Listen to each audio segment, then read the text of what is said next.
Well, this summer has seen plenty of moves in free agency with plenty of players getting paid. But there are still some notable players available. Several restricted free agents are still waiting to get a deal done, including the Warriors' Jonathan Kuminga. We have talked and heard a lot about this. For more on Kuminga, our Warriors reporter Anthony Slater joins us now on NBA Today. Anthony, where do these negotiations stand now that we are halfway through August?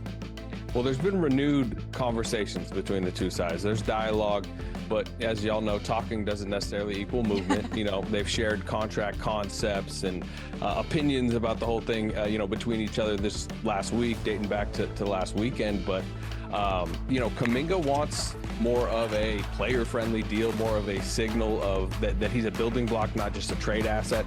The word I've heard from the Kuminga side is pawn. He doesn't want to sign this 2-year, $45 million deal with a team option where he is clearly just being used to be traded mid-season. That's not something he wants to sign up for. Now, if you're talking about a 3-year deal, if you're talking about something with a player option that shows him a little bit more commitment, that's something he'd be interested in. But as of now, the Warriors have been hesitant to do that, and because of that, Kuminga is signaling to those around him that he's very willing and prefers the qualifying offer over the 2-year, $45 million deal, and that's dangerous for the Warriors. They can try to call his bluff, but right now, it seems to be trending towards the qualifying offer.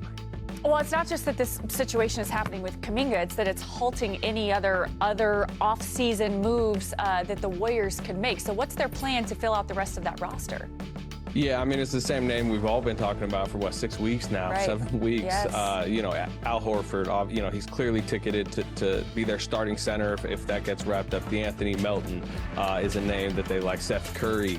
Their second-round pick, Will Richard, is a guy expected to potentially be on their roster. Gary Payton II. But again, as you mentioned, they are all waiting for Kuminga. But from my understanding, from what I've heard, they're aware of the situation. They're aware of the complexities, and they're comfortable in this holding pattern because training camp is still a while away. But I will say, August is a lot easier for people to just be like, okay, we'll get to you when we get to you. September's where it starts to get a little bit more uncomfortable in this entire situation, and that's where I don't know if there'll be movement or a little bit more angst on the Warriors or Kuminga side, but September is where this could get a little bit dicier. So here's the basic question.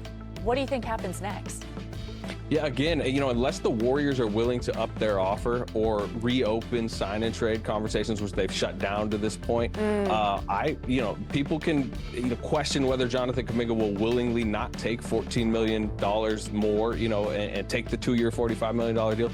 But you talk to people around him, and he's pretty dug in. Like, if this is going to be the best offer, if 2 for $45 with the team option is going to be the best offer, he will see them in training camp on a $7.9 million expiring qualifying offer, which includes a no-trade clause, because he wants either to be viewed as more of a building block, or he wants his freedom, his control of his future. And the qualifying offer, while less money, gives him control of his future. Yeah, somebody's going to have to give. Thank you so much, Anthony, for the information. I'm sure we'll be seeing you again here soon. The Warriors have had a tough stretch to start the season as they are on the road for 12 of their first 18 games. That's the most road games in the NBA for the first month of the season, but that didn't stop Steph. When asked if they can win a championship, here he is with ABC's Larry Beal. Can 3 guys over the age of 35 really contend for a championship? We're going to find out. I think we can. There's a level of know-how. I think what we did last year, it was last third of the season after the trade deadline, when we were top 3 in the league, both offense, defense, all the metrics that show we were a really good team. Obviously, we have to stay healthy, get through the regular season at a high level. But I like the identity that we have and the foundation of knowing how to play together, towards the end of last season, that we can hopefully translate to this year. So I know we're gonna get that question asked a lot because of the age, and this is something that you haven't really seen before, but that's the beautiful challenge of this game. So the lack of moves don't seem to bother Steph. He seems incredibly confident in the Warriors' ability to win yet another championship. Mark, is this situation something? Is it nothing? Is it everything, considering the fact that the Warriors have nine players on their roster right now? I'm going to say everything, and maybe I'm too close to it because I live in the Bay Area and I can't go anywhere there without somebody asking me about JK and what's going to happen. I mean, you got several people just waiting to get their deal done. Several people waiting to get settled, waiting on JK. I'm hearing Dunleavy's talking to his agent on a regular basis, and somebody's going to blink, and ultimately I feel like the Warriors going to have to blink to get it done. doesn't make sense to sign him to a 7.9 one-year deal because you need the asset, and I think JK and his people know that. But also, JK's made $24 million in his career so far. It's a lot of money to turn down. You know, there's a line in, you know, the movie Boomerang where you say, "Take the money, fool." I think ultimately he's going to have to take the money, not call him a fool, but take the money. And like Paul George, you figure out the rest later. But if somebody trades for him, they trade for him because they want him. Yeah, and that hasn't happened yet. I mean, like they've had great offers for Kuminga over the years. And they could have had Alex Caruso on their team a couple years ago if they would have been willing to part with Jonathan Kuminga. The thing that's hard for me, I think is nothing, because I think he's going to be on the Warriors, and the only question is how much are they paying him. I think there's an easy solution here, which is that the Warriors give him an extra year. It'll be like a 2+1 where he has a little more control over his career, a little more guaranteed money. And I do think the Warriors see him as somebody who's, if he wants to call it a building block, I don't know if I would call it that, but somebody they want around for a long time, because they have 35-year-olds on their team. And I know the owner, Joe Lacob, has told him this. That he loves Jonathan Kuminga. He's the reason that they have never included him in trades, because they see the potential in him. But the question is not whether he's going to be back, but what kind of attitude is he going to have? If it is he's been spurned and he's got a bad attitude, he's going to sit on the bench, that's not going to help them. But they didn't really use him that much once they traded for Jimmy Butler. It was sort of Jimmy or Kuminga, and they went 23-7 when they traded for Jimmy towards the end of the year. So I think Steph's right. I think they can contend. So Ramona, you say it's nothing. Mark says everything. Udonis Haslem, you say it's...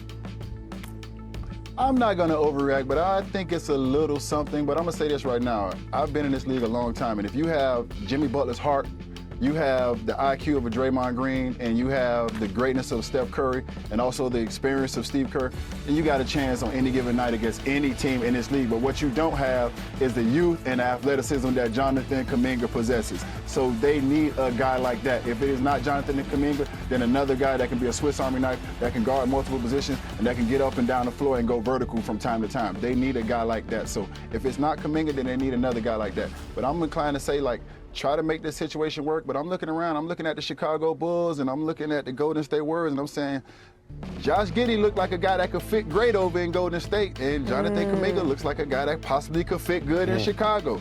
I remember reading an article just a little while ago where Josh Giddey's father said that there was interest from Golden State in Kuminga, but OKC took him at 6, and they said that Golden State would take him at 7.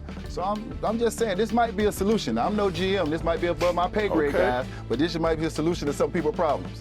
You're in the front office. Ramona.